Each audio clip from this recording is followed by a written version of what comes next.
سلام أخوات، كابتن تقمت جميرة كسبلو معلت زي تملست عند أقداسي تحطولع حقوس أبي يزرك بتبل أقداسي تحطو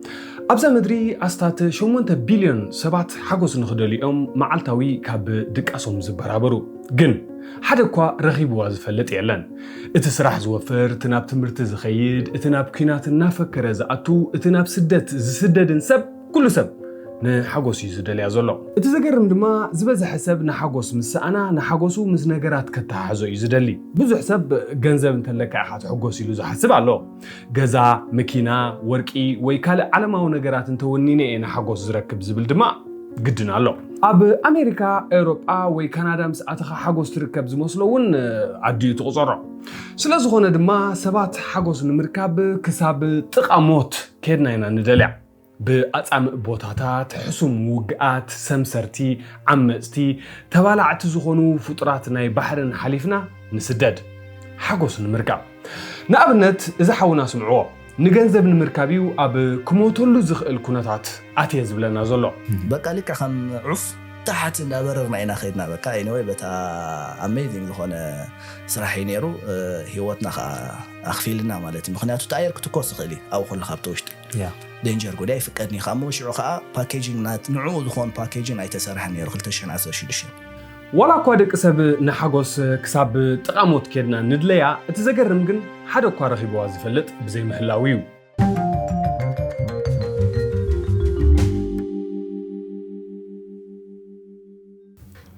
سلامن حقوسن نعاهم يخون نتوم زيت فلطني عوض في سهيز بحال نسبات زحقوسنا ناي بحكي انتايو زبل حطو كاب بقول عيكون لخو زمالالسن زنبرا كساب ليتلو مدما زي ملسكو حطيو اتزقر من دما إذا حطو يا نهزباو جنبارن هواحتن زت أمدتن زفتحتن حطو بخمي أبز مدب كن ملوسينا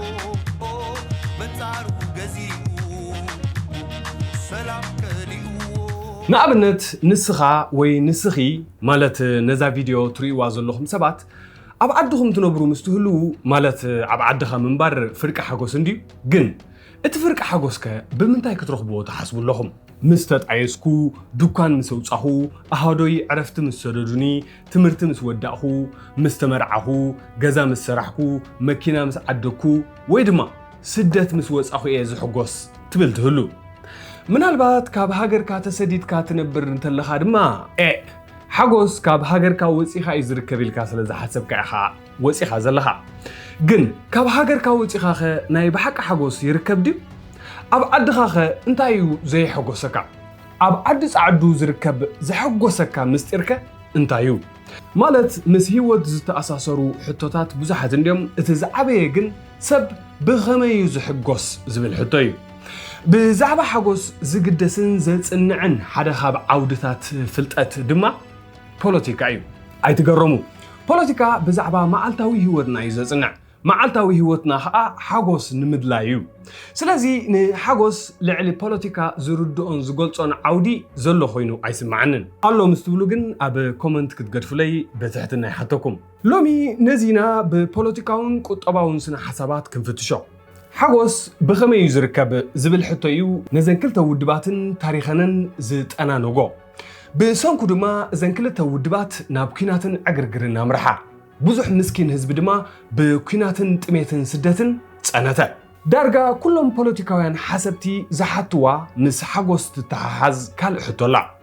هاجر نمنتايا تفطر اتبل اقداسي تحطو زبزحو كملسوا خلو هاجر نحزبا نختحقسو ميلايا تفطر بمبالهم زسمامعو غريهم جن بنصارو هاجر ابكندن حزب تحقس نغلو وحدات ጥራይ ተሐጉስ ኮይናخترف دما تخእል ያ ዝብሉ ድማ ለው ወረ ሕሉፋት ዝኾኑ ከም በዓል ካርል ማርክስ ዝኣመሰሉ ድማ ንሃገር ክገልጽዋ ከለው ሃብታማትን ሊቃውንትን ንድኻታትን ንመሳኪንን ክዕሙጽ ላይሎም ዝፈጥሩዋ ሓያል መሳርሒት ምዃና እዮም ዝምጉቱ ከም ፖሊስ ኣብ ኤርትራሲ ማዕሲ ጀሚሩ ወይ ድማ መንግስቲ ኤርትራ ኣብ ማሕበራዊ ፍትሒ ዘለዎ ኣረዳድኣ ከመይ ዝተግብሮ هذا إن have not زبلون ما كارل ماركس أفتم زلوا من زي يقولون من وين ما تزبلني من قلت لا علن تحت كفال الحبرات سبزولة تجاج زت سببي نزح حج بستفل اللي ما قدرت يزقبره سنزهونا يزهون كارل ماركس هاجرن زيجنتن كحزة نمواقلو أبسدت زنبرة ኣብዚ እዋን ዘለዋ ኩለን ሃገራት ድማ ነዛ ብኸመዮም ሰባት ክሕጎሱን ጽቡቕ ናብራ ክነብሩን ዝኽእሉ እትብል ሕቶ ብዝተፈላለየ እሞ ድማ ዝተጻረረ መልሲ እየን ዝምልስኣ ንኣብነት ኣሜሪካ ወይ ኢትዮጵያ ንሰብ ዘሐጉሶ ርእሰ ማልነት እዩ ክብላ ከለዋ ኤርትራ ወይ ኪባ ድማ በንጻሩ ማሕበርነት እዩ ይብላ ካልኦት ድማ ነናተን መልሲ ኣለወን ሰባት ንዓና ዘሐጉሰና እዩ ንኻልኦት ሰባት ድማ ዘሐጉሶም ኮይኑ ዝስማዓና ንኣብነት ኣብ ዓድና ንሕሙቶ ደሕቶ ትብል ምስላላ ብዙሓት ሕሙቶ ዝፈቱ ሰባት ድማ ይፈልጥ ዳርጋ ሕሙቶ ዘይፈቱ ኣየጋጥመንን ስለዝኾነ እዮም ድማ ንሕሙቶ ደሕቶ ዝብሉ ግን ኩሉ ሰብ ድዩ ሕሙቶ ዝፈቱ ንኣብነት ኣነ እቲ ዝጸልኦ መግቢ እንተሎ ሕሙቶ እዩ ስለዚ ኣብ ሕሙቶ እውን ሕቶሎ ማለት እዩ ሰባት ዘሐጉሰናን ንፈትዎን ክፈላለ ግድን እዩ ኣብ ፖለቲካውን ከምኡ እዩ ንሎሚ ግን ብዛዕባ ቁጠባ ጥራይና ኣተኪርና ክንዛረብ ማለት ፈላሲ ምዃን ዘሐጉሶም ክህልው ይኽእሉ እንድዮም ግን ዝበዝሑ ሰባት ዘሐጉሶም ገንዘብን ሃብትን ዋንነትን እዩ ከም ናይ ሕሙቶ ዓይነት ማለት እዩ ስለዝኾነ ሎሚ ብፖለቲካዊ ቁጠባ ኢና ነዛ ንሰብ እንታይ እዩ ዘሐጉሶ ትብል ሕቶ ክንፍትሻ እዛ ሕቶ እዚኣ ግን ኣዝያ ከባድ ሕቶ እያ ከባድ ጥራይ ዘይኮነት ግን ድሕሪ ካልኣይ ኩናት ዓለም ብሰንኪ እዛ ሕቶ እዚኣ ዓለም ናብቲ ህቡብ ዝሑል ኩናት ዝበሃል ናይ ስነ ሓሳብ ኩናት ዝኣተወት እዚ ኩናት ን46 ዓመታት ዝቐጸለን ንሙሉእ ዓለም ክሳብ ሃገርና ኤርትራ ከይተረፈ ዝለከመን መሪር እዋን እዩ ዝነበረ እዚ ግን ቀደም ከይመስለኩም ሕጂ 35 ዓመታት ጥራይ ንድሕሪት እንተተመሊስና ንኽርዳእና ግን ናብ ታሪክ ቁርብ ክመልሰኩም ኣለኒ ኣብ 1939 ዓመተ ምህረት እዩ ዘሎ ኣብዚ ግዜ ሃገራት ኤውሮጳ ይኹና ኣሜሪካ ካብ መግዛእቲ ናይ ነጋዊ ሰሓራ ስለ ዝወፃ ሃገር ናይ ህዝቢኣ ዝብል ሓሳባት እዩ ኣስፋሕፊሑ ዘሎ ማለት ሃገር ንህዝቢ ንኸተሐጉሶ እያ ተፈጢራ ይብሉ ኣለዉ ማለት እዩ ሽዑ እቶም መንግስታት ዋላ እኳ ሃገር ናይ ህዝቢ ምዃና እንተተሰማምዑ ግን ህዝቢ ኸ እንታይ እዩ ዘሐጉሶ ኣብ ዝብል ሕቶ ግን ክሰማምዑ ኣይከኣሉን ንሓንቲ ሕቶ ብዝተፈላለየ እሞ ድማ ዝተጻረረ መልስታት እዮም ክምልስዋ ጀሚሮም ዘለዉ ኣሜሪካውያን ንሰብ ገንዘብ እዩ ዘሐጉሶ ክብሉ ከለዉ ሶቪየታውያን ድማ ንሰብ ሃብቲ ይኮነን ዘሐጉሶ ምስ ሰባት ብሕብረትን ብማዓርነትን ምንባር እዩ ዘሐጉሶ ኩሉ ሰብ ኣይ ሃብታማይ ድኻም ዝኸውን እዩ ክሕጎስ ዝኽእል ብምባል ኣንጻሮም መጎቱ ገሊአን ሃገራት ናይ ኣሜሪካ ሓሳባት ቁኑዕ መሲሉ ተራእየን ገሊአን ድማ ምስ ናይ ሶቪየት ሓሳባት ወገና እንተኾነ ምስ ክልቲአን ዘይተሰማምዐት ግን ነይራያ ነዛ ሕቶ ድማ ብፍሉይን ሓደገኛን ኣገባብ ዝመለሰታ ሓንቲ ጠንቃምን ነግራምን ሃገር ነበረት ሃገረ ጀርመን ሕጂ ንመልከት ሰባት ዘሐጉሶም ኣዝዩ ይፈላለዩ ንኣብነት ኣብቲ ግዜቲ ናብ ዓድና ገጽካ እንተተዛዊርካ በዓል ኣባሓጎይ በዓል ኣባሓጎ ኸዮም ዝነብሩ ዘለዉ ንሕና ገና ይተወለድናን ዘለና ንበል ሕጂ ኣባሓጎይ ገዛ ምግዛእ ይሐጉሶ ይኸውን ነዊሕ ዓመታት ከርቲቱ ድማ ኣብ ኣስመራ ገዛ ይገዝእ ንበል ነባሓጎይ ገዛ ምግዛእ እዩ ዝሐጉሶ ንኻልኦት ግን ከም ናይ ኣባሓጎይ ኣይኮነን ዝሐጉሶም ንበል ሓደ ኣብ ጀርመን ዘሎ ሰብኣይ ድማ ገዛ ምውናን ጥራይ ኣይኮነን ዝሐጉሶ ንብምልእታ እዛ ምድሪ ምውናን እዩ ዝሐጉሶ ሕጂ ነስተብህል እቲ ሽግር ጥዑይ ጌርና ንርአዮ ኣባሓጎይ ዝሐጉሶ ንኻልኦት ሰባት ኣይብድልን እዩ ነዚ ጀርመናዊ ሰብኣይ ዝሐጉሶ ግን ዋላ ናይ በዓል ኣባሓጎይ ገዛ ምዝውንኖም እዩ እዚ ሓሳብ እዚ ድማ ንኹሉ ሰብ ይልክምን ይብድልን ኣሎ ማለት እዩ እዞም ኣብዚ እዋን ዘለዉ ህዝቢ ጀርመን ድማ ሓጎስ ብኸመይ ትርከብ ንዝብል መልሲ ከም ናይ ኣሜሪካ ብርእሰ ማላውነት ወይ ድማ ከም ናይ ሶቪየት ብማሕበርነት ኣይኮኑን ዝምልስዎ ዘለዉ ንሶም ሓደ ዓሌታዊ ተሓሳስባ እዮም ከም መልሲ ናይ ዝሕቶ ዘቕርብዎ ዘለዉ ናዚዝም ስርዓት ናዚ ኩሎም ዓሌታት ማዕረ ይኮኑን ኢሉ እዩ ዝኣምን ንኩሎም ዓሌታት ናይ ኣፍሪቃ ናይ ኤሽያ ኣይሁዳውያን ይኹኑ ካልኦት ኩሎም ከም ትሑታት ዓሌት እዩ ዝሪኦም ንዓሌት ኣርያን ወይ ድማ ሰሜን ኤውሮጳውያን ግን ጭዋታት ህዝቢ እዮም ኢሉ እዩ ነዞም ጀርመናውያን ክምህሮም ጀሚሩ ዘሎ እቶም ጽሩያት ዓሌት ኣርያን ካብ ኮኑ ድማ እዛ ምድሪ ብምልእታ ንኣርያንያ ትግባእ ብምባል ዝኣምኑ ብዙሓት መንእሰያት እዮም ፈርዮም ዘለዉ ሓደ ናይ ጀርመን ወተሃደር ዝሓስቦ ድማ ከምዚ ዝስዕብ ዝብል እዩ እሞ ዓለም ንዓና ትግባእ ካብ ኮነት በቃ ወሪርና ንኹለን ሃገራት ንሓዘን ሽዑ ነቶም ህዝበን ቀቲልና ወይ ድማ ኣሰዲድና ነጥፍኦም ዓሌት ኣርያን ጥራይ ዝነብሩዋ ምድሪ ድማ ንፈጠር ብምባል እዩ ዝሓስብ ሽዑ ሂትለር መሪሕዎም ናብ ኩናት ኣተወ ንኦስትሪያ ድማ ብዘይ ሽግር ምስ ጀርመን ሓወስዋ بهتلر زمراح سراوي جرمن دما نمولو عالم نخقاصر اب 1939 عامه مهرتيو ناب كل انفتاتو ورارات زجمره ازوم نهزبታት አጥፊኻ መሬት ምምንዛዕ ዘሐጉሶም ወተሃደራት ድማ ናብቲ ክዳለውሉ ዝጸንሑ ኩናት እናፈከሩን እናደከሩን አተው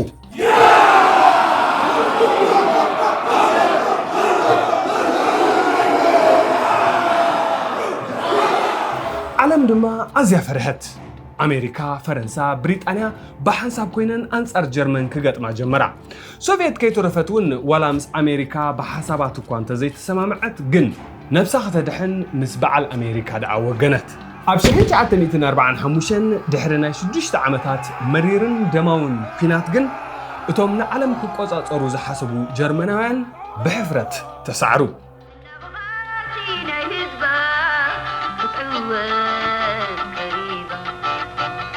ኣብ 1945 ዓመተ ምህረት እዩ ዘሎ ካልኣይ ኩናት ዓለም ምስ ብዙሕ ክሳራታቱን ስምባደታቱን ይተወዲኡ ዘሎ ከምቲ ዝረኣናዮ ቀንዲ ጠንቂ ናይ ዝና ዓለም ዝለኻኸመ ኩናት ዝኾነት ሃገር ሓንቲ ኣዝያ ኣሸጋሪት ዝኾነት ሃገር እያ ሃገር ጀርመን እዛ ሃገር ግን ንኻልኣይ ኩናት ዓለም ጥራይ ኣይኮነትን ዝጀመረቶ ንቀዳማይ ኩናት ዓለም ንኽጅመር እውን ንሳኣ ጠንቂ ዝነበረት ናይቲ ቀዳማይ ኩናት ዓለም ይጽናሐልና ናይ ዝኻልኣይ ኩናት ዓለም ምስ ንምልከት ግን ከምቲ ዝረኣናዮ ጀርመን ንልኡላውነት ሃገራት ጥሒሳ ንሙሉእ ዓለም ክትቋጻጸር ምስ ሓሰበት እዩ እዚ ኩናት ኣጋጢሙ ኣብ መወዳእታ ጀርመንን መሓዙታን ምስ ተሳዕራ ግን ከም እንደገና ዓለም ናብ ካልእ ዓቢ ኩናት እያ ክትከይድ ካልኣይ ኩናት ዓለም ዝተወድአ ካልኦት ሓያላት ዝነበራ ሃገራት እውን ተዳኸማሞ ኣሜሪካን ሕብረት ሶቪየትን ጥራይ ካብቲ ኩናት እተን ዝሓየላ ክልተ ሃገራት ኮይነን ወፃ እዘን ብሓንሳብ ፀሚደን ንጀርመን ዝሰዕረኣ ኣሜሪካን ሶቪየትን ግን ብጀርመን ገና ብፍጹም ኣይቀሰናን ዘለዋ ምኽንያቱ ሓደ ዘይተፈትሐ ዓቢ ሽግር ኣሎ ልዕሊ 60 ሚልዮን ዝግምገም ሓደገኛ ተሓሳስባ ዘለዎ ህዝቢ ጀርመን እዚ ህዝቢ እዚ ንሙሉእ ዓለም እንተተቋጻጺርናዮ ጥራይና ንሕጎስ ኢሉ እዩ ዝኣምን ከምቲ ዝረኣናዮ ክልቲኡ ኩናት ናይ ዓለም ብሰንኪ ጀርመን ጀሚሩ ሕጂ እውን ጀርመናውያን ዳግማይ ንዓለም ክቋጻጸሩ ክፍትኑ ይኽእሉ እዮም ምኽንያቱ ንሱ እዩ ዘሐጉሶም ስለዚ እዘን ሃገራት ጉዳይ ጀርመን ብኸመይ ክፈትሕኦ ከም ዘለወን ክዘራረባ ጀመራ ጀርመን ግን ብዝርርብን ብስምምዕን ትሰምዕ ሃገር ኣይነበረትን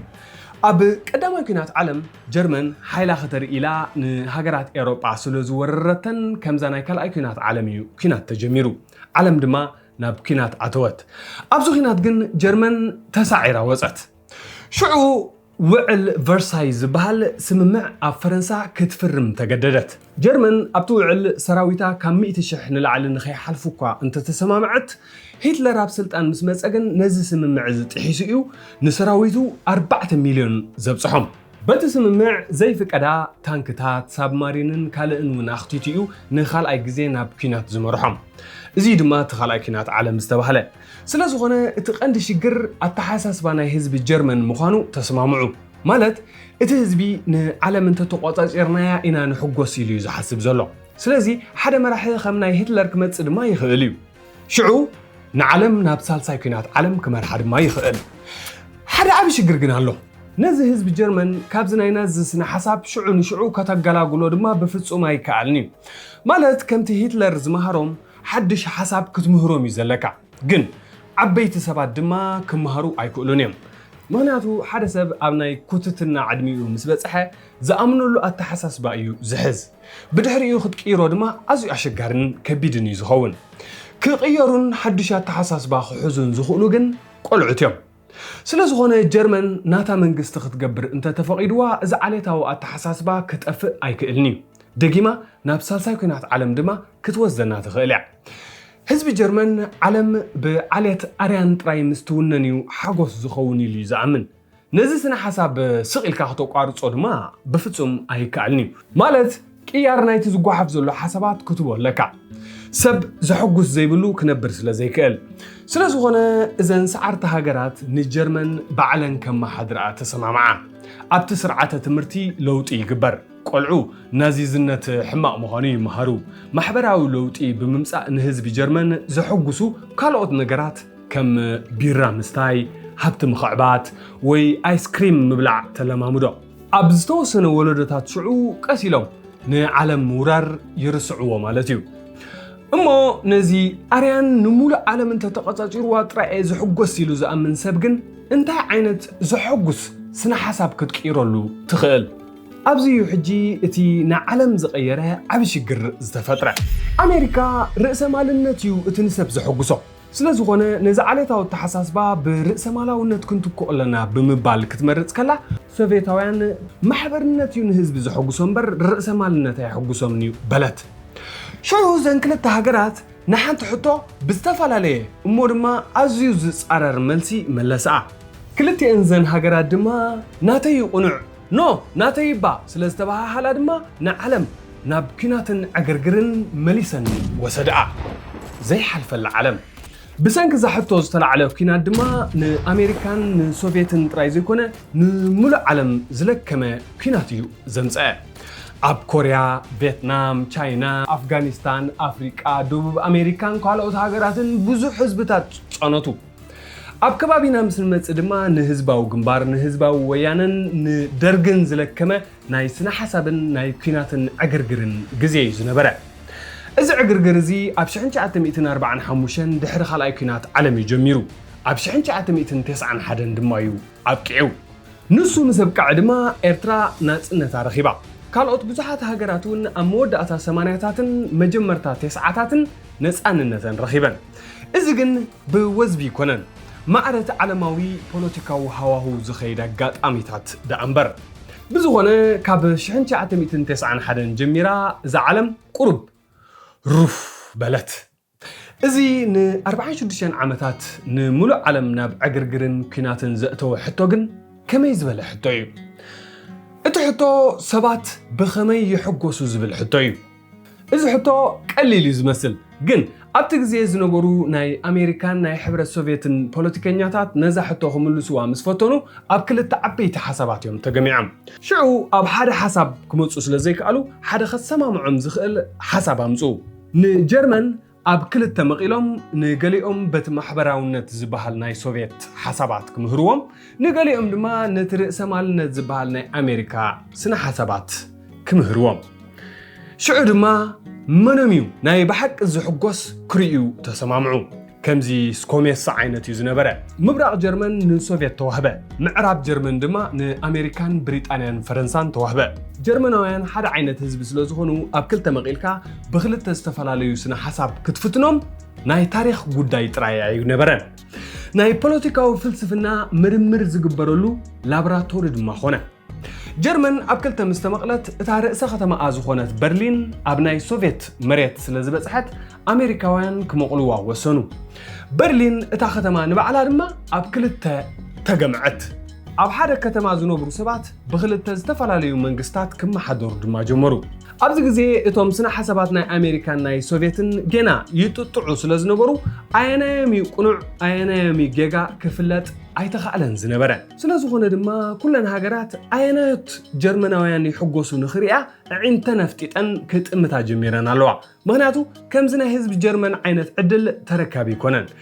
ንስነ ሓሳብ ክትፍትነሉ ትኽእል ኣዝዩ ጽቡቕ ዕድል እዩ ብዝኾነ ሽዑ ኣሜሪካውያን ነቶም ኣብ ናቶም ግዝኣት ዘለዉ ህዝቢ ርእሰ ማላውነት ከም ዝሕጉስ ክምህርዎም ጀመሩ ሶቪየታውያን ድማ ማሕበራውነት ከም ዝሕጉስ ክምህርዎም ጀመሩ እቲ ናይ ናዚ ስነ ሓሳብ ድማ በብቑሩብ እናጠፍአ ክኸይድ ጀመረ ሓፋሽ ባሕሉ እምባዝ ሰቐሎ ሓሲሉ ከሎስ ይድግር ዘሎ ዝባድ ሓፋሽ ይኣኽሎ ህዝቢ እዞም ሓሳባት ግን ብኸመዮም ንሰብ ዝሕጉስዎ እንታይ ማለት እዩ ርእሰ ማልነት ወይ ማሕበርነት ንኽርዳእና እቶም ቆልዑ ዝመሃርዎ ዝነበሩ እስከንርአ ኣሜሪካውያን ነቶም ጀርመናውያን ቆልዑ ሓንቲ ኣገዳሲትን ቀላልን ሕቶ እዮም ዝሓትዎም እቲ መምህር ኣብ ሰሌዳ ሓንቲ ሕቶ ይፅሕፍ ውልቀ ሰብ ዶ ይዓቢ ዋላ ሕብረተሰብ እትብል ሕቶ ሽዑ እቶም ቆልዑ ክምልሱ ዕድል ይወሃቦም ንኣብነት ሓደ ቆልዓ ውልቀ ሰብ ይዓቢ ኢሉ ምዝምልስ ኩሎም ተምሃሮ የጣቕዕሉ በንጻሩ ሕብረተሰብ ይዓቢ እንተዝብል ግን ኣንተ ሃማም ደንቆሮ ተባሂሉ እዩ ዝፅረፍ ኣብቲ ናይ ሶቪየታውያን ቤት ትምህርቲ ምስ ትዛወር ድማ ንሳታ ሕቶ እያ ኣብቲ ሰሌዳ ትጸንሐካ ውልቀ ሰብ ዶ ይዓቢ ዋላ ሕብረተሰብ ኣብዚ ሕጂ እቲ ቆልዓ ውልቀ ሰብ ምስ ዝብል እዩ ሃማም ደንቆሮ ዝጎስማ ኣብዚ እታ መልሲ ሕብረተሰብ ይዓቢ እያ ትብል ውልቀ ሰብ ዶ ይዓቢ ሕብረተሰብ إذا حتى نسخم تتحتت واخا انتي مملسكم ملسنا يزيقا أب كومنت كتصحف لي كتصبع إذا حتى جن أوشتا بزو حتتات نديزلوا نخرد أننا جن أغلى بلا أبربعة أقدس نتبتات كمقلم كفتني نقبل كوهننا أبز ختما برلين بخلت حسابات تجميعات اللوزلا جزء نسخة ونسخي أبرلين كم زلها غير كم مقرطة ندك أنستي حواتي أقدم يقرأتها حتى كن بناي ود وكلنا زارب زلهو جزين خو قطب ترايله بزوخنا أبتي بأمريكاويان زون كفالنا برلين خاتنا بريل كم مقرطة شو نزا ختما بملئتا كنددان كحرران زخل حود ما يمتصالو يبحال شو أب برلين ناي هوتس حدقا دنقاقي اوج منقستي أب ميديا حاون مطفاء ولن تنياتاتي تأكوبوز بالحبريتا يزرقح راديو تلفزيون غازيتا انترنت أب كله حجي نسخة ونسخي ولن تاوين كينكم حاون ختكاراخلو مخدكم دونيركم كم تزبلنايو غزاوتهم ابتني امريكا كفالناي برلين سلازخونه بحايل مصيو مچم زوزدكم يلن كم ريچاخميو مالت قرعه خلخا رئيس مالنت زبحال سنه حسابي ختماهركا از سنه حساب كاب صحفات ناي ادم سميز زبقله خوينو رئيس مالنت اب قطبا زغدس كوينو ولقاواننت نص عداغا وددر زتوسنه منغستن زطلب حسابيو ازيو غفي حرستيو أنا جن بستخدم متن أقلي لي خزارة بولوز دلي. سلازخونه نرأس مالنت حدا خبطهم متكلاتو دما ولك أونت عن النت مخبار زبليو. بقلل زبلة ولك أسب دوي عب حبرة سب زبل حطه مالتيو. نسخة ولك أسب يعب زبلي خاتم هركع. سلازخونه حبرة سب ولا يتحسى ولك أسب جن كتن كافية بلون. أبنا ولك أسب نت عن النت سلاز أمنوخ نفس وكف سب كم نت عن النت يزنبر. نعملت منجست بزرقحو حبريتا وحدات ولنتاوين سبات انتزمتو ازوم سبات نتحو خطفو وخلات يكونون حجون غوزغاسي زغبرنبر بحايل غفيفم بفصوم يوزخانيم نعملت نتحوي بناي مكينا محصبي كتكلاخلو زكال انتزخون اتوم ناي مكينا محصبي زلوهم سبات ناي ولق اي غزا ككلاخلي ناي كالو سبات جن اي قدسنن يخبلو دما كتريم تخيليها زغددم دما يلن مغنياتو ابنا صنتهم زامنو سب نولقو نخطعمو ايو مس حبرتسب زحبر بيني يطعمن تبله دما شجر يبلون يلوم يم زامنو نابنت نخوننا حد عود زبحال عركخا جن ابتناي بسوفيت زونن كفالناي برلين الله يلك حسب نسوز تمهرو دما بنصارنات كايو محبراونت زبحال حسب بانجليزኛ ኮሚኒዝም ይባሃል ኣብዚ ቪዲዮ ግን ንኮሚኒዝም ማሕበራውነት ኢለ ይخصوعو ደስነት እኳ ዝብልዎ እንትኾኑ ግን ነታ ሓሳቢ ስለ ዘይገልጽለይ ብማሕበራውነት ዝብል ቃል የተኪየ ዘለኹ ብዙኾነ ሓደ ካብቶም ህቡባት ናይዚ ስነ ሓሳብ እዚ ጸሓፍቲ ድማ ካርል ማርክስ እዩ እዚ ስነ ሓሳብ ድማ አንጻር ናይ ርእሰ ማልነት እዩ ህዝባዊ ዋንነት ዝተቀየደ ዕዳጋ ማዓርነት ዘይተወሰነ ሓይሊ መንግስትን ዝብሉ ሓሳባት ዘዓንዱ ስነ ሓሳብ እዩ እዚ ማለት ድማ ነታ ውልቀ ሰብ ዶ ይዓቢ ወላ ሕብረተሰብ ትብል ሕቶ ሕብረተሰብ ብዝብል እዩ ዝምልሳ ሕብረተሰብ ንኸይሰ ድማ ናጽነት ናይ ውልቀ ሰብ እንተተጣሕሰ ሽግር ዝበሃል የብሉን ስለዝኾነ ንኣብነት እዚ ሓዊ ናብ ኩላ በርሊን ስለዝመጽእ ዘሎ ንሶምን ኣብ ተብተብዮም ዘለዉ ኢልካ ሓሰብ መንግስቲ ናይዞም ሶቪየት ግን ወለንታውያን ይምፁ ገለ ዝብል ጎዝጓስ ኣይገብርኒ ኣብ ናጽነት ኣይኣምኑን እዮም ኣብ ጎደናታት ከይዶም መንእሰያት ጎፊፎም ናብቲ ናይ ሓዊ ቦታ ብምውሳድ እኹላት ሰባት ናብ ስራሕ ከዋፍሩ ይኽእሉ ሽዑ ነቲ ንሕብረተሰብ ሙሉእ ክጎድእ ዝኽእል ሓዊ ይከላኸልዎ ኣብዚ ክፋል ናይ በርሊን ናጽነተይ ይከበረለይ ናይ መኪና መሕፀቢት ማሽን ኣላትኒ ወይ ናይ ውልቀይ ገዛ ጥራይ ክሕሉ እየ ዝበሃል ጉዳይ የለን እዞም ኣሜሪካውያን ነዞም ጀርመናውያን ዝመሃርዎም ካልእ መትከል ድማ ምርጫ ትበሃል እያ ስለዚ ሰባት ምእንቲ ዝደለይዎ ምሕደራ ክመርፁ ኣብታ ሃገር ብዙሓት ሰልፍታት ምዝህልዋዩ ጽቡቕ ኢሎም እዮም ዝምጉቱ ማለት ዝተፈላለዩ ኣተሓሳስባታት ዘለዎም ሰልፍታት ምዝህልው እዩ ሃገር ዝረግእ ምኽንያቱ ይሕጉሶ ኣይሕጉሶ ግን ሰብ ክመርጽ ዕድል ተሂብካዮ ይሕጎስ እዩ ብምባል እዮም ዝኣምኑ ሽዑ ነቲ መንግስቲ ዝቃወማ ይህሉን እሞ እታ ሃገር ካብ ዕግርግር ነፃ ትኸውን ስለዚ ኣብዚ ክፋል ናይ በርሊን ትነብሩ ሰባት ንመራሕትኩም ባዕልኩም ኢኹም ትመርፅዎም ኣብቲ ናይ ሶቪየት ክፋል ዝነብር ዓወት ዓርክኻ ግን ምርጫ የብሉን ምኽንያቱ ሶቪየታውያን ምርጫ ቅቡል ኣይኮነን ኢሎም እዮም ዝኣምኑ ሓንቲ ሰልፊ ጥራያ ክትህሉ ኣለዋ ብምባል እዮም ዝምግቱ ሶቪየታውያን ንህዝቢ ምርጫ መሃብ ዓብ ጌጋ እዩ يوم زبلو مالت هزبي زبزحة بزعبا بوليتيكا يخون فلسفنا سلازي قدس جيغا مريج أخوصدي خقليو سلازي هزبي انتاي كمزو حقوصو عيفلتنيو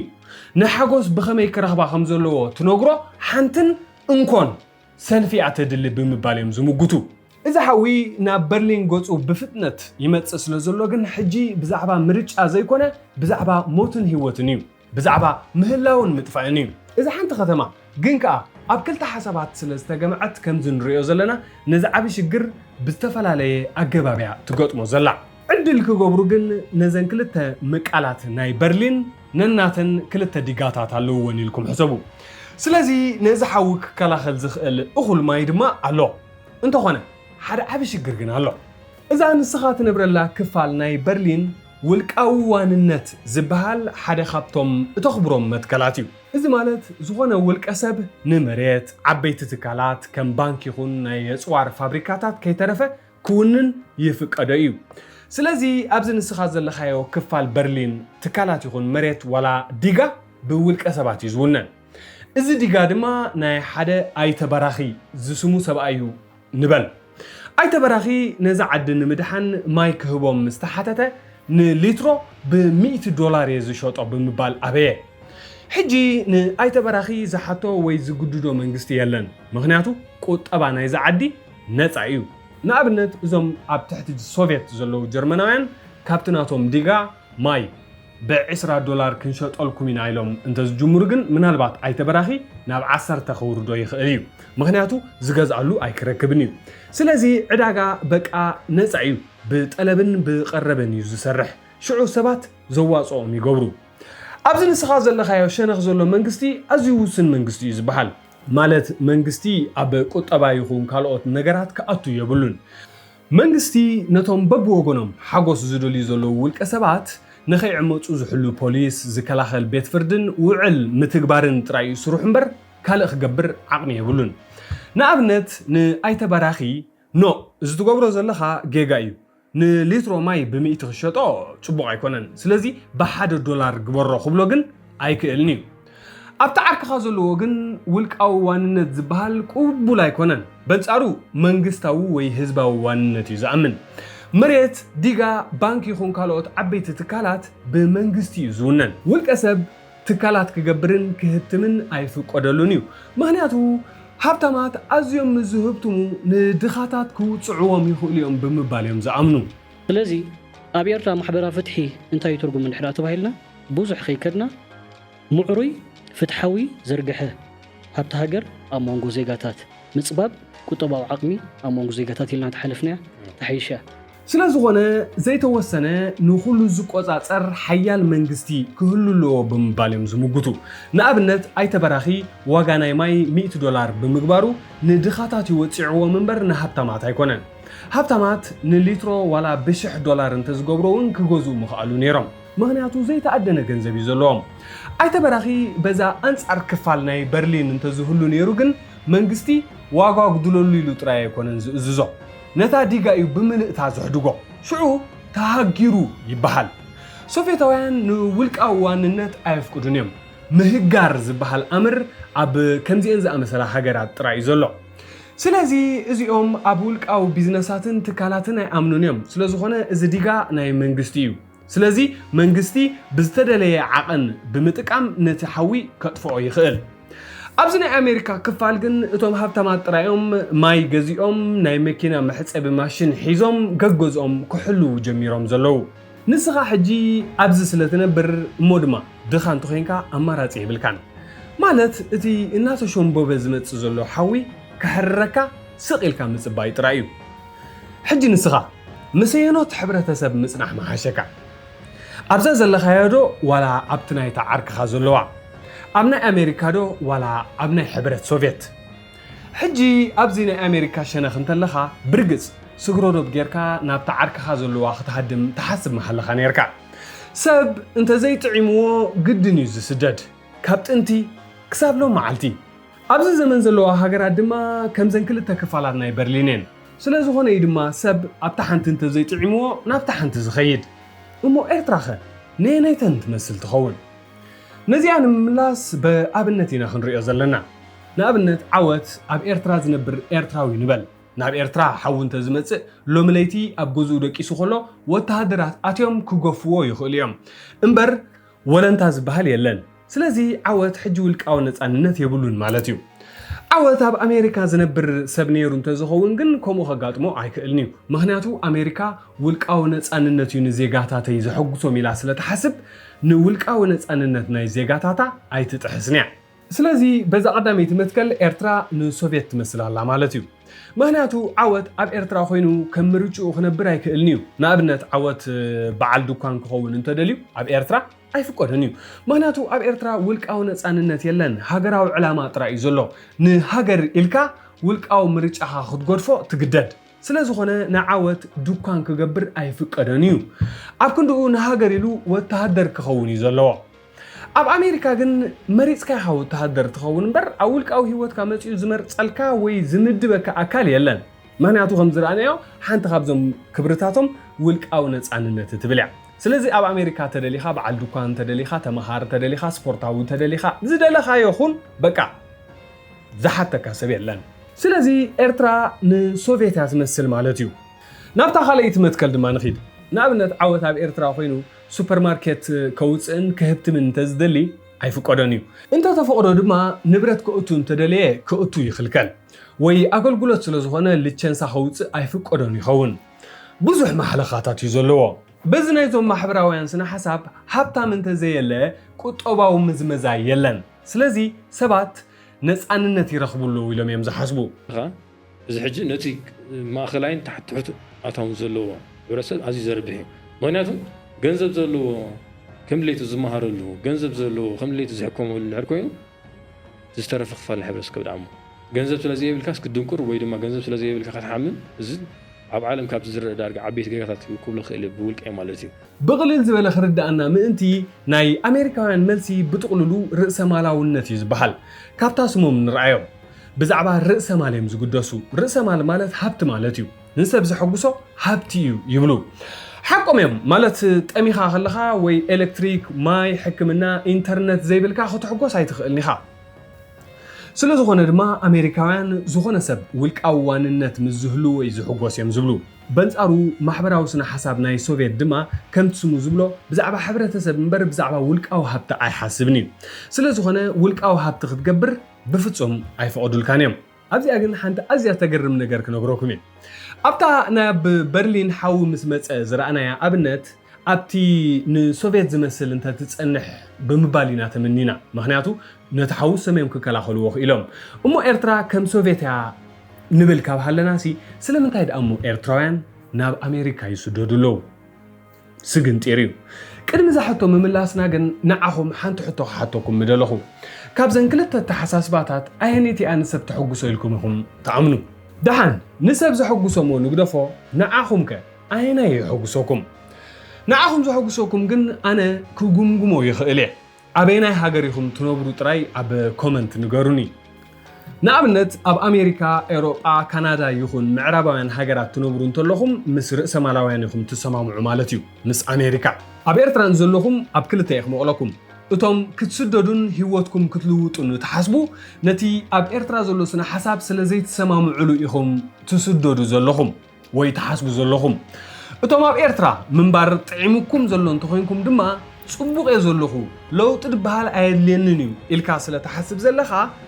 ንማሕበራዊ ኣተሓሳስባ ኢኻ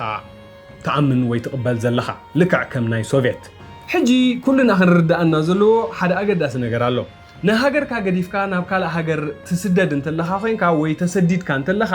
ኣብ ሃገርካ ንዘሎ ስነ ሓሳብ ስለዘይትሰማማዓሉ ኢኻ ትስደድ ዘለኻ ፍቶ ኣይትፍቶ ነቲ ብሃገርካ ዘሎ ትሰማማዓሉ እንተኮይንካ ድማ ናብ ሃገርካ ኢኻ ክትምለስ ዘለካ ምክንያቱ ሰብ ኣብ ዝሰማምዑ እዩ ዝነብር ኣብ ካልእ እንዳነበርካ ነቲ ሰማማዓሉ ኢኻ ክትብል ብፍጹም ኣይከኣልኒ እዩ ብዝኾነ ሰባት ብፍጹም ክንሰማማዕ ኣይንኽእልን ኢና ክንመቃቐል ድማ ግድን እዩ ናብ ባእስን ዕግርግርን ፀልአን ግን ክስዕረር የብሉን ካብ ታሪክ ክንመሃር ኣለና ማለት ብሰንኪ ስነ ሓሳብ እዚኣ ዓለም ሙሉእ ናብ ባእስን ኩናትን ዕግርግርን ዝኸደት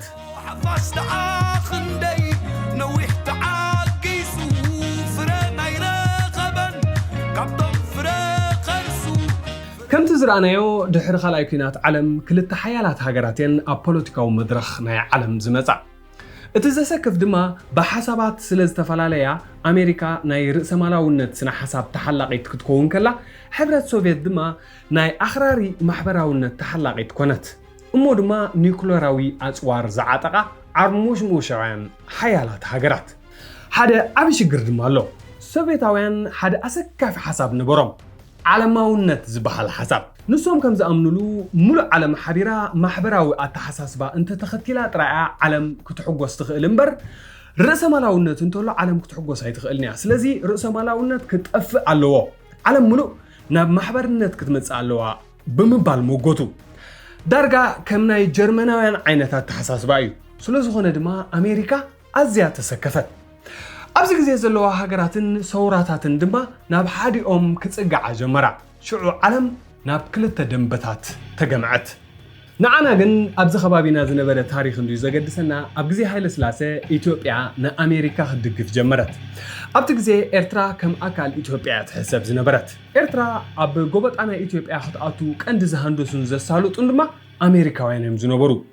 ግን ጉዳይ ኤርትራ ጉዳይ ናይ ስነ ሓሳብ ጥራይ ኣይኮነን ዝነበረ ወይ ድማ ንኢትዮጵያ ስለ ዝፈተውዋ እውን ኣይኮኑን ንኤርትራ ዝሃብዋ ጉዳይ ኤርትራ ጉዳይ ስትራቴጂን ጉዳይ ዝሑል ኪናቱን እዩ ዝነበረ እቲ ታሪክ ንኽርዳእና ናብ ግዜ ጥልያን ቁርብ ክንምለስ ኢና ኤርትራ ኣብ ትሕቲ ጥልያን ኣብ ዝነበረትሉ ግዜ እዩ ካልኣይ ኩናት ዓለም ዝጅምር ኣብዚ ግዜ ጥልያን ምስ ጀርመን ምስ ጃፓን ወጊና እያ ዝነበረት እንግሊዝ ድማ ምስ ኣሜሪካን ሶቪየትን ፈረንሳን እያ ወጊና ዝነበረት ሽዑ ኣብ ኤሮጳ ጥራይ ዘይኮነ ኣብ ኣፍሪቃ ኤስያን ኣሜሪካን ኣብ ሙሉእ ዓለም ኩናት ተባርዐ ወላ ኣብ ዓድና እንግሊዝ ኣብቲ ግዜቲ ንሱዳን ይገዝእዋ ስለ ዝነበሩ ኣብቲ ጽዑዕ ኩናት ዝካየደሉ ዝነበረ ግዜ ማለት ኣብ 1941 ዓመተ ምህረት እዮም ነቶም ንኤርትራ ዝገዝኡ ዝነበሩ ጥልያን ብብዙሕ ግንባራት ዝወረርዎም ንኤርትራ ድማ ብዘይ ሽግር ተቋጻጸርዋ ሽዑ ጥልያን ምስ ተሰዓረ እንግሊዝ ምስ ኣሜሪካ ወጊና ስለ ዝነበረት ኣሜሪካውያን ኣብ ኤርትራ ሓደ ናይ ነፈርቲ መጸገኒ ቦታ ካህንጹ መደቡ ኣብ ጉራዕ ትበሃል ዓዲ ሓደ ዓቢ ናይ ነፈርቲ መጸገኒ ቦታ ድማ ሰርሑ ኣስታት 200 ኣሜሪካውያን ብምምጻእ ድማ ዳርጋ ናቶም ከተማ ደኮኑ ኣብዚ ቦታ ድማ ነተን ኣብ ሰሜን ኣፍሪቃ ይኹን ማእከላይ ምብራቕን ኤሮጳን ዝድብድባ ዝነበራ ነፈርቲ ክጽገናን ክመዓራርያን ክመላለሳ ይውዕላ ነበራ ጸኒሑ ግን እቲ ኺናት ኣብ ኤሮጳ ጥራይ ዳርጋ ተሓጺሩ ስለ ዝተረፈ ናይ ጉራዕ ኣገዳስነት እናጎደለ ኸደ ጸኒሖም ድማ ኣሜሪካውያን ንጉራዕ ገዲፎም ወፁ ግን ንጉራዕ እዮም ገዲፎም እምበር ንኤርትራስ ካልእ ተንኮል እዮም ዝሓስብሉ ዝነበሩ ምክንያቱ ኣብ ኤርትራ ሓደ ዓቢ ምስጢር እዮም ረኺቦም ዘለዉ ኣብ ኣስመራ ዝተደኮነ ሬድዮ ማሪና ወይ ድማ ሬድዮ ማሪናዮ ዝበሃል ቦታ እዚ ቦታ እዚ ናይ ጥልያን ናይ ሬድዮ መራኸቢ ዝነበረ ቦታ ኮይኑ ብዙሕ ምዕቡል ኣይኮነን ግን እቲ ተተኺሉሉ ዝነበረ ቦታ ዳርጋ ልክዕ ከም ወርቂ ነበረ እዚ ቦታ እዚ ከበሳታት ኤርትራ እዩ ኣብዚ ከበሳ ናይ ኤርትራ ምስ ደየብካ ንየማን ምስ ትጥምት ሰጥ ዝበለ ምድረ በዳ ናይ ማእከላይ ምብራቕ እዩ ዘሎ ናብ ሰሜን ይኹን ንምዕራብ ድማ ሰጥ ዝበለ ምድረ በዳ ሰሃራ ስለ ዘሎ ብንጹር ናይ ሬድዮ መልእኽቲ ናብ ሙሉእ ዓለም ክመሓላለፍሉ ዝኽእል እንኮ ቦታ እዩ ዝነበረ ግን ንሬድዮ መራኸቢ ጥራይ ዘይኮነ ኣብዚ ቦታ ኸንካ ንሰማያት ናይ ሕብረት ሶቪየት ከም ባህተኻ ክትቆጻጸሮ ትኽእል ኢኻ ኣሜሪካውያን ድማ ምዕቡል መሳርሒታት ተጠቂሞም ሕብረት ሶቪየት ዝፍትንዎ ዝነበሩ ኒውክሎሳዊ ቦምባታት ከይተረፈውን ክቆጻጸርዎን ክፈልጥዎን ከኣሉ ኣገዳስነት ናይዚ ቦታ እዚ ድማ ንኣሜሪካ ኣብ ልዕሊ ህዝቢ ኤርትራ ዓቢ በደል ክትፍጽም ዘኽኣላ ኣብ 1943 ኣሜሪካውያን ኣብ ኣስመራ ቃኘው ኣብ ዝበሃል ቦታ ሓደ ምዕቡል መደበር ብምስራሕ ልዕሊ 5,000 ሲቪላትን ኦፊሰራትን ብምምጻእ ናቶም ንእሽተይ ከተማ ደኮኑ ንውሕስነቶም ድማ ኣብ ውሽጢ እቲ መደበር መዘናግዒ ቦታታትን ካልእ መሳለጥያን ገበሩ ኣብ ቃኘው ኩሉ ብኣሜሪካ ዝነበረ ነገራት ከም ዝነበረ እዩ ዝዕለል ዋላ እኳ ብዙሓት ኤርትራውያን በዚ ናይ ኣሜሪካውያን መደበር ሕጉሳት እንተዘይነበሩ ግን ዓቕሚ ድማ የብሎምን ኣብ ኣርባዕታት ኣብ ኤርትራ ሰልፍታት ተፈጢረን ነይረን እየን ህዝቢ ድማ ሃገራዊ ተጻዋርነት ኣርዩ ሃገር ክኸውን ተቐሪቡ ነበረ ግን ኣሜሪካውያንሲ ካልእ ተንኮል እዮም ዝሓስብሉ ዝነበሩ ምክንያቱ ኣሜሪካውያን ሓደ ስክፍታ ነይርዎም እዩ ማለት እተናይ ጥልያን ጉዛት ዝነበረ ሃገራት ጉዳየን ናብ ሕቡራት ሃገራት ቀሪቡ ስለ ዝነበረ ኤርትራ ነፃነታ ክትወሃብ ትኽእል እያ እሞ ኤርትራ ነፃነታ እንተረኸበት እንታይ ሽግር እዩ ዘለዎ ሓደ ዓብይ ሽግር ኣሎ እቲ ዝመጽእ ናይ ኤርትራ መንግስቲ ምስ ሶቪየት እንተወጊኑ ነዚ ካብ ወርቂ ዝኸብር ቦታ ክኸስርዎ ይኽእሉ እዮም ስለ ዝኾነ ኣሜሪካውያን ንኤርትራ ምስ ማሓዝኦም ዝኾነት ኢትዮጵያ እንተሓዊሶማ ግን ክቆስኑ እዮም ሽዑ ነዚ ተጻዋርነት ናይ ህዝቢ ኤርትራ ንዘለዓለም ከፍርስዎ ድማ መደቡ ብሓገዝ ናይ እንግሊዝን ናይ ኢትዮጵያን ድማ ሃይማኖታውን ኣውራጃውን ግርጭታት ክውልዑ ኣይተሸገሩን ቅትለትን ናይ ገለን ጉጅለታት ፈጢሮም ገለ ፈጢሮም ነዛ ኤርትራ ቴሮራይዝ ገይሮማ ዓመት ሰብ አይነን ቀትሎም ዘማን ረቢጣ ዝበሃሉ አዝማች በረገር ኺዳን ዝበሃሉ በስ ናይ ሰራያ ነይሮም ከመይዝ መሰሉ ዓመት ቀትሎም ነቱም አገደስት ዝበሃሉ ነቦ ወልደ ማርያም 6 ጊዜ 7 ጊዜ ቦምባ ብጥይት ብስሚ ፈቲኖም እንቶም ሰው አይገናይ ሞቱም ኤርትራውያን ድማ ነዚ ተንኮል ከይፈለጡ ነንሕድሕዶም ክጓነጹን ክቃተሉን ጀመሩ በዝተጠቂሞም ድማ ኣሜሪካውያን ኤርትራ ሃገር ክትከውን ከም ዘይትኽእል ንዓለም ከእምንዋ ፈተኑ ኤርትራውያን ግን ዝእለመሎም ዝነበረ ተንኮል ብፍጹም ኣይፈለጥዎን ልክዕ ከምዚ ናይ ሎሚ ፖለቲካ ገና ከም ዓሳታት ነንሕድሕዶም እዮም ዝባላልዑ ዝነበሩ እታ መክፈፊት ሰኪዐት ግን ንኹሎም ደኣ ተጻዊዳ ነበረት ነዚ ዝተባሃለ ሕቡራት ሃገራት ድማ ንታሪኽ ኤርትራ ዝለወጠን ንህዝቢ ኤርትራ ክሳብ ለይቲ ሎሚ ዝበደለን ሓደ ውሳነ ኣሕለፈ እቲ ውሳነ ኤርትራ ብፌደሬሽን ምስ ኢትዮጵያ ክትሓብር እዩ ዝነበረ ኣብ 1952 ድማ ኤርትራ ምስ ኢትዮጵያ ብፌደሬሽን ሓበረት ኣብ 1962 ድማ ነቲ ፌደሬሽን ኣፍሪሳ ኢትዮጵያ ንኤርትራ ጎበጠታ ሽዑ ሕልሚ ኣሜሪካውያን ሰመረ ዓውሉ ዝጸበቦ ኤርትራዊ ጅግና ድማ ንበረኻ ወፀ በቃ ንኽቃለስ ኣብ 1961 ኣብ ኤርትራ ተጋድሎ ሓርነት ዝበሃል ሰውራ ኣብ በረኻታት ኤርትራ በቆለ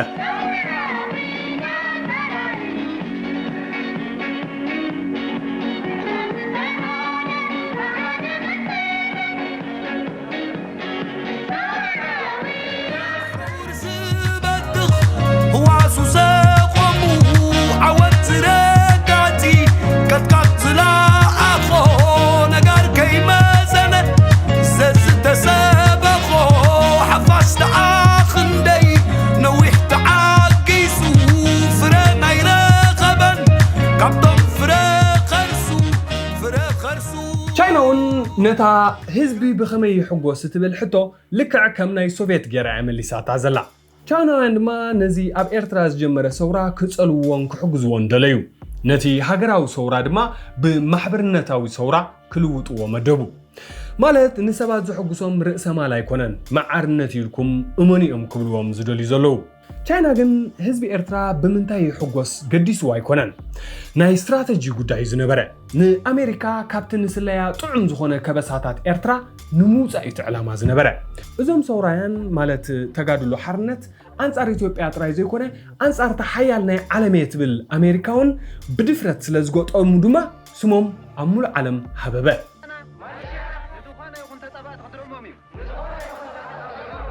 ተጋድሎ ሓርነት ቀለልቲ ነበሩን ብዙሓት ኣሜሪካውያን ካብዚ መደበራት ጨወዩ ካብ መሬትና እንተዘይወፂኹም ድማ ነዞም ጅሆ ሒዝናዮም ዘለና ኣይንፈትሖምን ክብሉ ጀመሩ ብፈንጂ ከይተረፈ ኣሜሪካውያን ቀተሉ ሕነ ናይ ኤርትራውያን ድማ ተፈዲዕ ሽዑ እታ ናይ ዓለም ዝሓየልኩ ሃገር እየ ትብል ኣሜሪካ ተቆጣዐት ኣሜሪካውያን በዛ ንእሽተይ ሃገር ተደፊርና ዝብል ስምዒት ተሰምዖም ኣብ ቅድሚ ዓለም ድማ ከም ድኹማት ክረኣዩ ጀመሩ ኤርትራውያን ግን ዝግዱሶም ኣይኮነን ዓማጺ ኣይፈቱን እዮም ምናልባት እቲ ዓማጺ ሓወምቲ ኮይኑ እዮም ቁርብ ዝስከፉ ኣሜሪካውያን ሽዑ ንሰውራ ኤርትራ ከጥፍዎ ደለዩ ንሃይለ ስላሴ ድማ ብዝረኸብዎ ክሕግዝዎ ጀመሩ ግን ኤርትራውያን ሰውራውያንሲ መሊሶም ደኣ ሰሰኑን በዝሑን ኣሜሪካ ግን ኣብ ኤርትራ ጥራይ ዘይኮነ ኣብ ብዙሕ ቦታታት እያ ኣብ ኩናት ኣትያን ሽማ ተባላሽያን ዝነበረት ንኣብነት ቅድሚ ናብ ናይ ኤርትራ ሰውራ ምምፃና ኣብ ሓውሲ ደሴት ኮርያ ክልተ መንግስቲ ክፈጥሩ ዝደለዩ ሰውራታት ነበሩ ቻይናን ሶቪየትን ነቲ ብሰሜን ዝነበረ ክሕግዛ ከለዋ ኣሜሪካን ማሓዙታን ድማ ነቲ ብደቡብ ዝነበረ ሓገዛ ኣብቲ ግዜ ኣሜሪካ ናታ ወተሃደራት ጥራይ ጌራ ነቲ ናይ ኮርያ ኩናት ክትወፅኦ ይከኣለትን ስለዝኾነ ድማ ኣብ ሕፍረት እዩ ዝነበረ ሽዑ ማሓዙታ ክሕግዝኣ ጀመራ اتزحفر ولا إثيوبيا نا أمريكا نخحجزو وتهدراتها سددت نزوم سراويت مريحزو خدد ما إرتراوي جنرال أمان عنده ميزنا برا بزخنا أبزو خينات بزحت حلقو زو سعرن سلزينا برا دما بقع نكورياون لكع كمنا جرمن أبكل تمقلوا شعو اتوكينات سلزتو ودأ چايناوان مس أمريكا زنوبروم كينات كاب كوريا ناب إرترا أسقروا نتقادلو حرنت دما بتأنصار أمريكا زقبرو زنوبرو جغنتهم تمسطو شعو نتقادلو حرنت كحقزوهم حسبو محبراو سنة حساب جن نتقادلو حرنت بفتصو ما يمسطومن ورا قال وحدات مرحتنا يتقادلو زأمنوس مس رسمالاونت وي مس محبراونت زتحز بفتصو ما ينبرون نسوم نهزبنا زحقسو عرباوي هاقراونت بمنبال زأمنيهم زنبرو قال يوم كابتن مرحت دما هاقراونت زحقسو زولو دما ايتسعنون سلازو خانه تقادلو حرنت ني چاينا بزح يتقدسلان شعو چايناوان حدا حساب حسبو ناب تقادلو حرنت دما حدا ملأخت صددو وتنكينات بوليتيكا ودبان كالئن كنسلطنو لكم أبالاتكم هاونا بمبال دما حتتوهم تقادلو حرنت دما أبالاتا سددت بزح دما ناب چاينا كمهارو خدو إذا چاينا خيدهم استمهارو سبات جن بزعباو كيناتن بوليتيكاو مودابن تراي يكونن سنيقوم ناب إرترا زموصو إتا بقيح مصحف تفلت نمحبراو سنة حساب زحزت مصحفون تمالي أما يمنا بإرترا زتمولسو أوش تتقادلو حرنت مسأتو وجن بحسابات كسمامعو خمزة يقولو تردو مهنياتو ناي چاينا تقولوا حيزوم يمتيم زلو شو أزم مهورات نقل كفال جبهة حيزوم ببوغنم فحج انقراحيلهم تفنجلو أزم تفنجلو تأكيبهم دما هزباو حيلتات زبهال كالك ألس جمرو إذا هزباو حيلتات يدما دحراي هزباو قنبار زخون زلو هزباو حيلتات باتوم أب چاينا استمهارو زمراح حيال ودب الناخونا مزع إذا مودب جن حنت أجداس يتحطوا ما مليسهم كملوا سلوم والكسب دو يعبي حبرة السبتبل نأمريكان نسوفيتن زفل عليه حسب هزباو حيلتات أبتا كاب چاينا زمزوا مصحف حفاش عبي كابول كسب سلزبل نزا منسي حفاش عبي بمبال ملسوا شعو ولا جرحهم عوت نحفاش قبروا قالسي كلمة قالس حفاش عود نيرو قالسي قالس زهر حفاش حفاش نريو نعود زقل عود نريو زحفاش سنة نقرن لومي كموتن هيوتن تراخيبهم دوبا حفاش عودن نسب زحقسو محبراونتي بمبال دما مس سوفيتاويانن مس چايناويانن تصقعو شو تقادلو حرنتن هزباو حيلتاتن ننحدن كواقع جمرا حاون حاود ما تقاتلو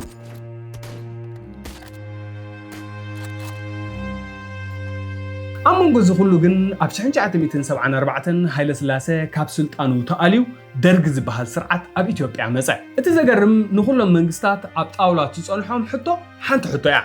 حفاش دو يعبي والكسب ندرقون إذا حتو يا أب طاولات ساني حتو درقن حفاش عبي بمبال كي تقدسي زملسا من السوفيت دما وقنا شعو أب شحنش عتميتن 77 عامة مهرت درقي نتوما بقانيو زنبرو أمريكاوان أوشت شدوشت معالتات ترنيفهم كوزو حبريتان متنقعتان هبام بزد ما چايناوانن سوفيتاوانن كبرو حمحموم دسعو أمريكاوان دما أوشت شدوشت معالتي ترنيفهم كاب إرترا وزو انتو غنى نسوس عامتات زقصل ززرو وفرقن سبكي رأيو زبوك الزنبرة بحرنا لحفش الزنا بنتنا ويانا حبونا فردنا أب شحنش عتميتن 75 عامة مهرتي زولو وحدات مهورات تقارو مزوم كاب چاينا زموصونا هزباوي حيلتات مرحتي بمسممع قال وحد حاجزاتن سلطنان إتا أيح مصحفن حيزم ناب كرباتات ددبيت ديبو شعو تقادلو حرنة تبهال ودب مسريتهم دما كقالسو جمرو إذا ودب دحر سما هو حاد كتكيرا نسومون أبتا أيح مصحف حفاش عبت بالملسيهم رخيبهم سلازوخنا من السوفيتاوያን تسمامعو أنا زقر من نجن درجي هزباو جنبارن ويانن حدا عينت سنة حساب كلهم كما يجيرهم يمنن حدهم زواجو نيرهم زبل حتى مهناتو حدا عينت حساب يزلوهم محبراونت يوم زامنو دحن إذا قد يزيز نحلنا مو إذا غيح مصحف انت حيزة يا زلا نمردقا نيشتينا بسنا حساب كوس دوكمالني جن مجمرتا بناي أمريكا سنا حساب كنجمر صبوك نسمعني حدا خبطهم ناي أمريكا أبوتات زبهال ناي أمريكا سالساي بريزيدنت زخونة توماس جيفرسون أبتا أواج ناس تتبهال هببتي صحفتي كم زب من بالي صحفو سبات كهل كلهم زي بلهم سلسة نجارات علو منبر حرنتن بب من قدام دما حاجوس نخرجبو مفقدن يوم اتبلع بب من قدام مالت كم دس زبلهم نحاجوس يدلي ومالتيو سلزو خونه ينسب ولك أو نتسأن زوهابون كم مريتشو خنا برزف قدلون بمريتش آن زروخبو عود دما كتسم بلون كحجوسلون مسولي مالتيو نابنت أب أمريكا حدا من سي لما نمخاني زو حجوسن انتيلو ناتو مريتشاي جدن وتهدر كتكونا لك أخطبلو أي تغنيها أب سوفيت جن كم يكونن منجستيو وتهدر ديها ولا حرستاي كتكون زمدبكع ولا أب إيرترا مهناتو إيرتراون لك كمنا سوفيتها تغتل أمريكاوينن إذا قيح مسحفن زي الرداد أولا أزي عباين أقداسيتن أمريكا نيرايا ترجم هاجر أمريكاوين هاجر نهزبا بحرنت نخنبرو كتحلوهم يعتفتيرا إذا مالت أب هيوت زيغاتاتا متتاو كتقبر يبلان زبل بوليتيكاو امنتي زلوهم إذا امنت مس رئيس مالاو النت زخيد امنتيو أب رئيس مالاو علم بفلاي بأمريكا دحر كالايكونات علم حقوس مبزحتو جزي مس بناس النت بمريج أن منباري زقلات نيرو حلم خاخ تهدنا لكا زد لخايا خد جزء لكا كم تزد لخايا خد نبردما مسلا لكا أقول صعدة تغيير كادما بقى كابتوي تشاركي نبع الهبتي كديب تخليها نرئيس مالاوين حقوس مالت ولك أو نتسأنت مالتيو مالت نبرت مونان نقد منقاد كوت أبا مهناس جزاها مهناس بزح معداق محقوسن زبل حسابي مچم مقبز ملأ فريجن تبقت مكينان جزان تيفن كالق نبرتن كم دز بلكان تلكا كابزن لعلي حقوس يلن إذي ملكة عوتن كمون ناي حقوس مسكريو بمباليم زغلصوا إذا غيح مسحف جن بنس أريئة تموجود هاجر نهزب نخط حقوس هيكونة تفتر هزبي حرنت كتبوي بالكان مهناتو نقول عادو حرنت تبويها نابنت هس عن قلعة ملو معلتي شكور كتبلع انت توعلسي حرنت الله وايل كاتف كده لا تغل ديها أي تغلنيها مهناتو قلعة سلزخونات بزعبات عناء أي ردعني هزب دما لكع كم قلعيو ننفسو زتقم بفوص ما يفلدني سلازي حرنت هيكون نزليو حرنت تهيب كياو ننفسو كوجوهن كقحرن تزي كوينو كحقوسا بفوص ما يكلني يبلو سلازخونا نسب حرنت زي كون زليو ما عرنت يزليو اعتبل زاقيح مصحف سلازي منجستي نزي استفعل سمعيتات بهاريات ناي زيغاتات ابت هاجر زنبرو صبو غيرو سدل فولتو نامنت حجسي اب محبره فتحي قال خفت عادتات تي زبلكياو فللي تزعبي امر تي مونغو هافس ان هاف نوتس زبلون ما كارل ماركس افتم زلوهم زي بلوم ويدا ما تزبلنا مونغو تلعلن تحت نكفال الحبرات سبزولو تقاق زصببي إذا غيح مصحف كامناي بزحات حسبتي زفلق حسباتي زلوا كم كارل ماركس لينين ستالينن ما كالوتنيم نابنت كارل ماركس أب رئيس مالاونت وي أب أمريكا زل حقوس ناي بحق حقوس هيكونن يزبل نسو خمس بلو إذا حقوس زي متصاودي أي بمبالي زغلصو مبزحتهم سبات ملو هيوتهم سراحتنياتات ناي حفتامات كوينم يمزحلفو نوغو خيدهم ناي مشيتهم زملسو كساب غزي ارغانهم دما سراحتنياتات نايزوم حفتامات يمزخونو نسوم زفري ودما نمخسب نايتهم حلفتهم ينبر نسوم بزيتقم دومزيم زسرحو سلازي رئيس مالنت زمناو جيلانت بمبالي زغلصو نمحبراوያን حقوس بزعبا ولك أو مريچ أيكونن بزعبا حبراوي معرنتيو إذا حساب قليل ينيرو مسرتاو دليتات كل سبنت تماليو مالت مجبي منبر جزا كنكن طعنا تمرتي الكتريك ماي تترخيبو شعو حبرتسب بحافشا نص عن حقوسن كخون يخليو زبل حسابي زناي محبراونت حساب وحدات بليونيرات اب صبق منبر جزاوتنا نبرون كالوت بزحت دخاتات زيغاتات جن بطميت كنبرو حلناوي كونن محبراوያን اب حسم زنبر سب زي نبر العالم يم زحلمو زنبرو إذن محبراوያን كم زبلوه نسب حرنت تهيب كايو اتعاقم زلوه كهبتم قدناتيو اتعاقم زي بلو دما كدكي قدناتيو شعو هفتامات ندخاتاتنا وصعو سلازنبرو دخاتات كحقوسو ايكولونيم قلق كفال حبرة سبتا وصعو خلا دما فتحي كالرقاقات ايكالنيو حبرة سب زحقوس كله معرم الزخونيو كل سب اي هفتام اي دخام الزخون كل سب كحقوس يخل بمباليم زموقتو نزيوم تقلق سنة حساب أبعدنا بتكبر أبزانا يزحونا زانتاس كنسمعيا تحت عدمي غيدن سوا كغلغلو 9 ورح شوعة نيرو معلتوني ذكرا سولوس كغلغلو ربع صغير حموز جن مستمع متشرشة تلتلي لي بتا مرشدس كده حجاب سومونو أتي مانياتوس تعليم تاني عقاد إحنا بتبيسو خسرت غلط عدوي محر لغي وخمسة أنا بعلي متي ولا عن الجزائر فانوني قلينا برن تحرسومون كلكم تعلموا وتصور تبعيلو كابتن دانا وتينا مستسرعنا أبالات متيون فتشوم مالتنا تبورسانا فتشوم تحن دلو قولو دلو قلي كلو تيوم نايولكي أي فكر بنبساوا كلنا حباري لهم بحساب تبيتشوملنا زدي بحال سباي زدي بحال تحنا عبي يدست تبسبيتو يدست توصل سب قلي دولو أنا تحبسه ما ناتي بلي بتاني كادات يأتي سلستر بحتي ستيشو بزعل ስለዚህ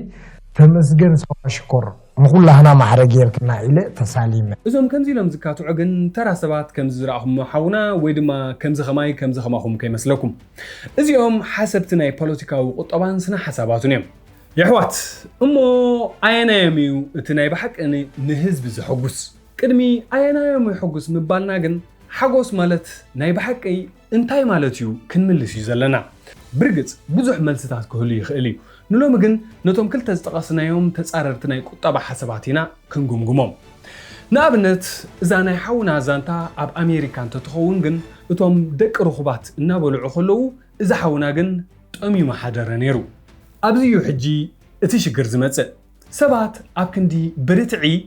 بسمعتنا نمفتحتاتنا ندلي. زي أستوفه الله. إذا حونا حجي دخاس لزخونة يو اتخلوا نبروتهم كمقال كله زتحقوسه نادوس تعليم تاني عقاد احنا بتبيسو خسرت غلط عدوي محر لغي وخمسة أنا بعلي متي ولا عن الجزائر فانوني قلينا برن حتى متزخون بزح نبرات انتزنبرو نيرو جن أي متحقوس النيرو مهناتو نبروتو خسرت زحقوس سبيلن زدي بحال سباي زدي بحال احنا عبي يدست تبسبيسو يدست توصل سب قلي دولا أنا متحقوسه مهناتو بلي نظام شعو مسوز تماقلو دك هفتمات كيدكم انت تحتوهم معرخ اندي كم زحارقو خنقروخم يخول يوم نسو قن دخاسو لزخونة تحقسو سلا زخونة دك سبات كمورتسو خلو كابتو زلو خناتات يوم زبقوسو سلا زخونة دما ابتناي حسابات كينات مبزحت يوم هفتمات ناب أمريكا خصوقو خلو زبازحو دخاتات دما ناب سوفيت يوم تسقعم كم زحاونا مالتيو نابنت أب حدا عد خيتكا ناي كلهم جنزب مؤكبو شعو بمعرخ مقلكم مستبلهم دخاتاتكو حقوسو قدنيو مهناتو جنزب يبلومن هابتاماتكو قهيدو ما نبوريو مهناتو بزح جنزب يزلوهم كمكال جنزبهم دما يدولينيم سلو زخونيهم دما نزمنات رأس مالاونتن محبراونتن بزح التزيز تواقعون زتصاررون زنبرو انتايو نسبات ناي بحق زحقوسهم نمملاس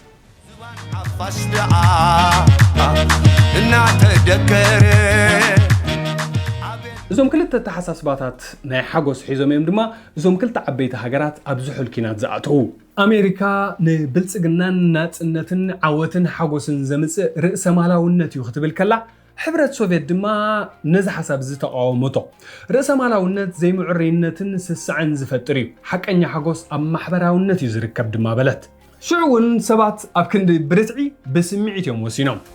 مالت علم ناب حدش زحل كينات زبحال أتوت كنت زرانيو جرمن أبكالاي كينات علم سلسة سعرت أبكلتها تجمعت فرق أنا أمريكان مشارختان توهبت فرق أدما نسوفيت توهبت برلين نبعلا أم معرب مبرقن سلسة مقلت هزبي أبكلتها استفلاليو محدراتات كنبر جمرة أبتزقت سلا عمتات جن حدا شجري خرأز جمرة مالت حوهم تصخلو كمزوم ناي سوفيت كوين كاخد صنح كلا خايخا كتكالا خلو تخيل سلازوخنا ابتناي برلين ابنت زمصانايو حو مسمصه عوت عركخا ابصبق محدرا زلو مسيلكايو نابو خسدد حسيب كاز نبركا ذكروا حجي بلكع اذا ناي سوفيت محدرا اب غزي شجر صبقيو مالت بيستميست انتو خينكا ويدما مش حماق طراي زحسبو سبات اللو كوم انتو خينكا ازي ناي سوفيتات تحساسبا قنع كوينو خسمعكا يخئليو مغنياتو اب حوز مصلو غزي قنعيو مالت ات ابنت اب غزي حوينا رينايو اب صبقن اب غزي ازمران غن از غداي كاليو اب طعم غزي خا نبرلين اب كلتا شنخاتاس كخيرنا نرايا اب زاناي امريكا شنخ تنبر انتلخا حوز بالي متص لزيله كم ده زبلكا كسرح ገንዘብ ክትእክብ ዓበይቲ ትካላት ከተውፅእ ትኽእል ኢኻ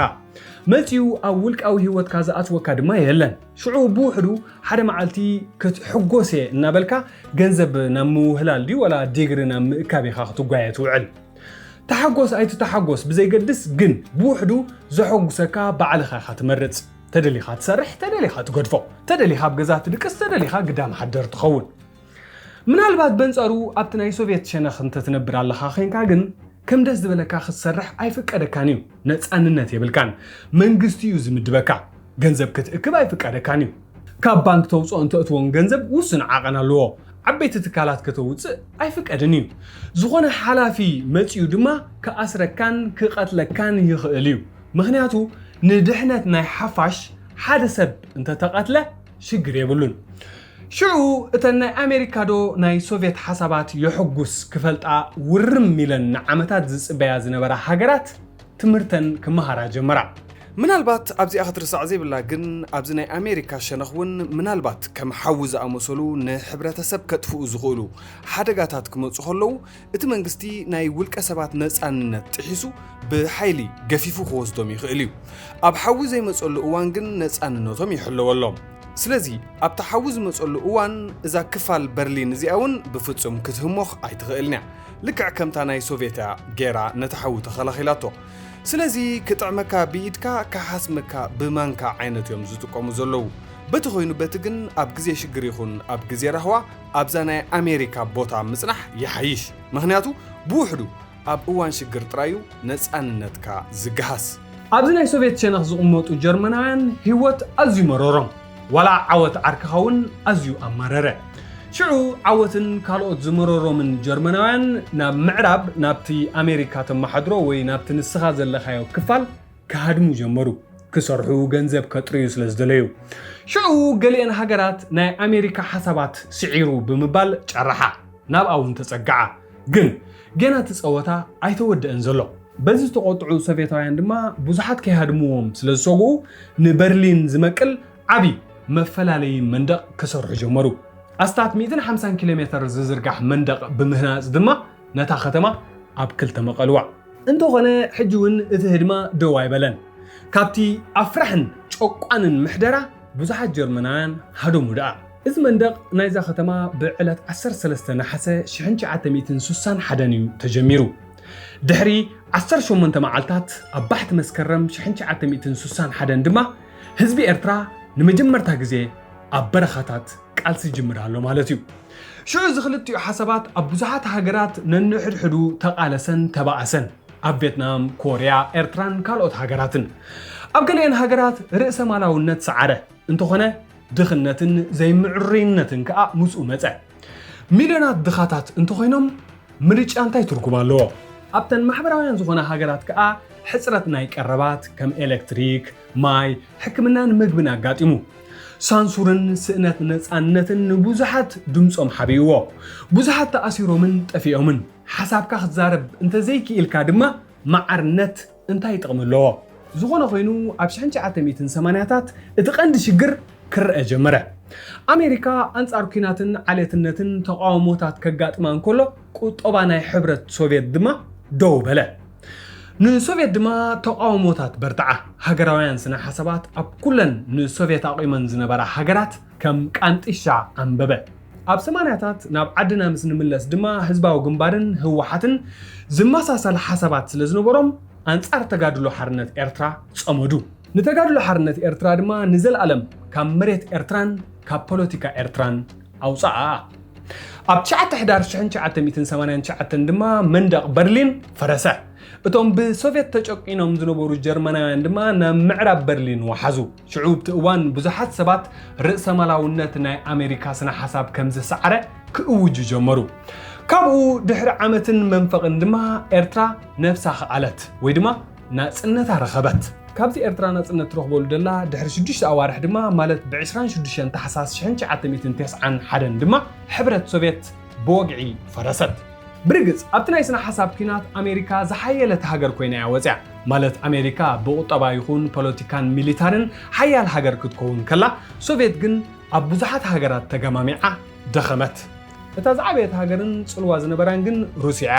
ሩስያውን ገለ ናይ ርእሰ ማላውነትና ሓሳብ ክትክተል ጀመረት ብዙኾነ ናብ ዓድና ክመልሰኩም ኣብ ጉንበትን ሰነ 1991 ድማ እቲ ብሶቪየት ዝሕገዝ ዝነበረ ደርጊ ዓጠም ኢሉ ወደቀ ምናልባት ብናህና ዓቕሚ ናህና ወታደራዊ ግዝፊ ናህና ውንጫፍ ንቅድሚት ጥራይ ድዩ ዝወድቕ ወይስ ካልኦት ረቑሒታት ኣለዉ ብዙሕ ረቑሒታት ኣለዉ